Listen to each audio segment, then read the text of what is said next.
Hi friends and family, welcome to our hive. So today I'm going to show you how you can store and save all of your dry goods such as beans and rice for up to 15 to 30 years. We're going to do this by doing some old-fashioned dry canning in some jars. So today I'm going to show you how I'm going to do mine. I have mixed beans, pinto beans, red beans, sesame seeds, lentils, couscous, basmati rice, brown rice, and white rice. So the first thing I did is wiped the outside of all the bags off. Sometimes, larvae can get into beans, and if they can get into them, then I'm pretty sure in the factory they can also get on the outside of them. So we just want to prevent any larvae from spreading or hatching in our jars when we store them. So the first thing is to sanitize the outside of all of your bags. Then the second step, after wiping off all the bags to your rice and beans, you're going to want to wash all the jars you're going to be using for canning. Once you have completed washing all of your jars and inserts and lids with soapy water, go ahead and set them aside, and then freshly wash your tongs you're going to use to pick up the jars with, and your pot for sterilization and canning. Now that you have completed filling your pot, just go ahead and start putting your jars in. For this process, I always do it upside down. I don't think it really matters, but do it whatever way you want. This is just the way that I prefer to do it. Once you have completed filling your pot with the jars you want to use for canning, go ahead and set your temperature to a medium-high until it boils.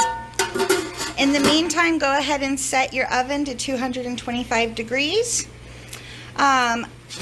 This is going to be for the drying and a third sterilization process to this, to make sure that no larva gets in, on, or around your jars that you're going to be canning. And if they do, they won't hatch.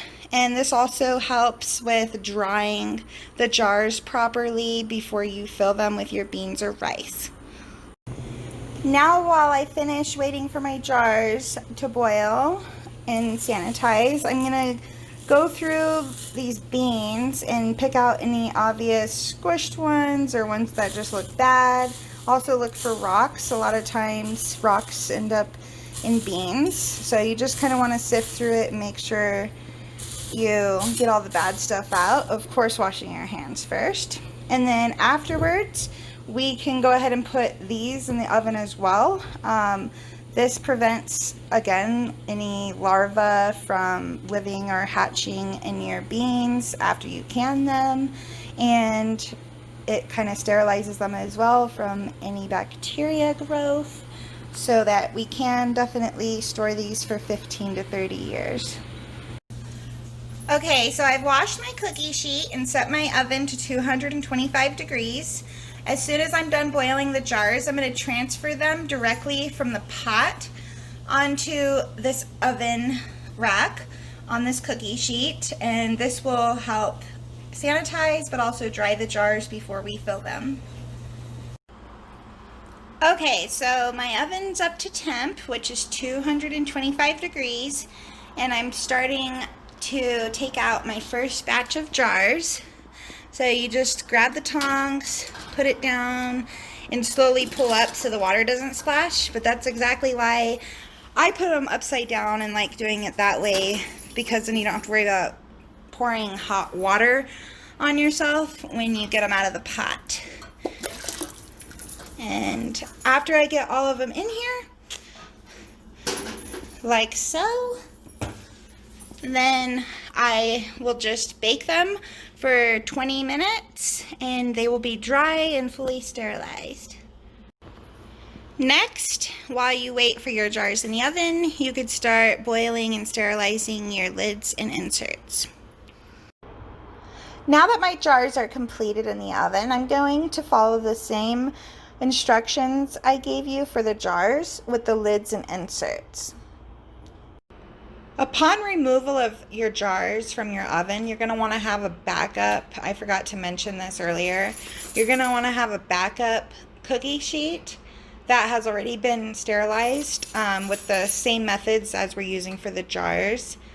And you're going to want to just grab your jar like this, about at the middle, and then go like that.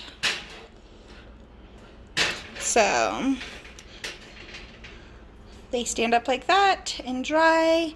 Well, I mean, they're already dry, so they can stand up and cool. Once they are cool, you can go ahead and then start filling your jars. Once your jars, lids, and inserts are fully sterilized and dried by the oven, and all of your beans have been sorted out as shown, good from bad, you're gonna want to take the good ones, obviously. Oh yes, you're gonna need some gloves, some food safe gloves, and just start filling up your jar. You want to fill it up to about anywhere between a quarter and an inch of headspace. I usually like to do about half an inch, leave half an inch of headspace. And you want to do this to all of your jars. And I will show you what to do next once this is done. I'm working on my first jar here, so. Okay, I'm still working on my first jar. I figured I could just go ahead and tell you guys what we're going to be doing. So once you have all of your jars filled, you're going to place them all on the cookie sheet again. Fill them, you know, within the quarter to an inch headspace. And put them all on your cookie sheet, and you're going to put them back in the oven at 225 degrees for about 120 minutes, and this is for rice and beans.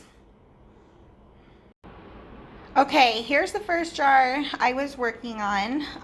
It just came out of the oven. It's really, really nice and hot.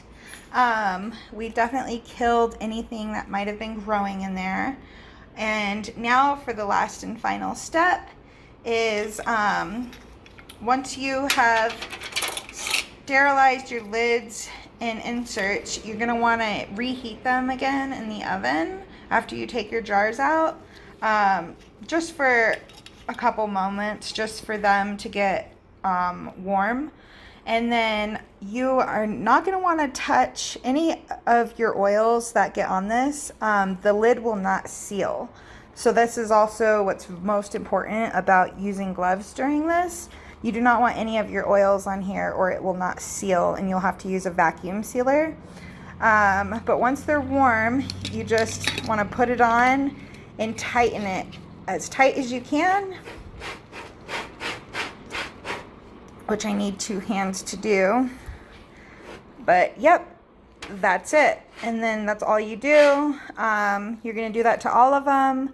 As long as they have sealed, they will be good. If they haven't, you're probably going to have to use a vacuum sealer on them. So there you go. Now you know how to dry can.